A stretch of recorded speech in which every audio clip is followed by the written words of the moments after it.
ଓ ସଂସ୍କୃତିର ଜିଲ୍ଲା ଜଗତସିଂହପୁର। ବୈଶାଖ ମାସରୁ ଆରମ୍ଭ ହୋଇଛି ନୂଆବର୍ଷ। ମହାବୀରଙ୍କ ଜୟନ୍ତୀ ପଡ଼ିଥିଲା ନୂଆବର୍ଷ ପ୍ରଥମ ଦିନରେ, ଯେଉଁଠି ଭକ୍ତ ଶ୍ରେଣୀ ହନୁମାନ ମହାରାଜାଙ୍କ ବିଜୟସ୍ଥଳୀ ରହିଛି। ସେଠାରେ ଅନୁଷ୍ଠିତ ହେଉଛି ମହାବୀର ହନୁମାନଙ୍କର ଉପରେ ଆଧାରିତ ବିଭିନ୍ନ ଆଧ୍ୟାତ୍ମିକ କାର୍ଯ୍ୟକ୍ରମ, ପ୍ରବଚନ ଯଜ୍ଞ ଇତ୍ୟାଦି। ସେହିଭଳି ନାଗପୁରା ପାଟକୁରା ହନୁମାନ ମନ୍ଦିରରେ ଅନୁଷ୍ଠିତ ହୋଇଯାଇଛି ପ୍ରବଚନ କାର୍ଯ୍ୟକ୍ରମ। ଏଥିସହିତ କଳା ସଂସ୍କୃତିକୁ ବଞ୍ଚାଇ ରଖିବାର ଉଦ୍ୟମ ମଧ୍ୟ କରିଛନ୍ତି ଗୋପାଳ ଭାଇମାନେ। କାଠି ଲଉଡ଼ି ନୃତ୍ୟରେ କମ୍ପିଲା ପ୍ରବଚନ ସ୍ଥଳୀ। ଏହି କାର୍ଯ୍ୟକ୍ରମକୁ ପୁରମଣି ଦାସ ଓ ଅକ୍ଷୟ ଦାସ ପରିଚାଳନା କରିଥିଲେ।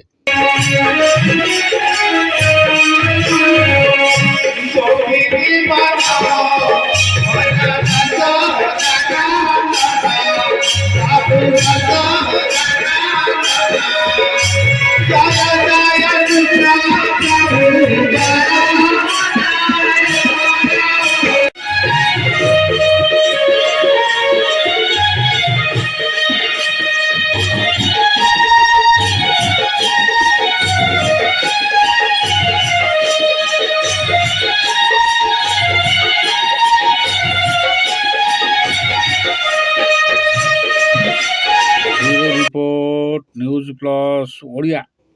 ଏଇଭଳି ଭଲ ଭଲ କାର୍ଯ୍ୟକ୍ରମ ଦେଖିବା ପାଇଁ ଆମ ଲାଇକ୍ ଏବଂ ସବସ୍କ୍ରାଇବ୍ କରନ୍ତୁ ଆମ ଚ୍ୟାନେଲକୁ।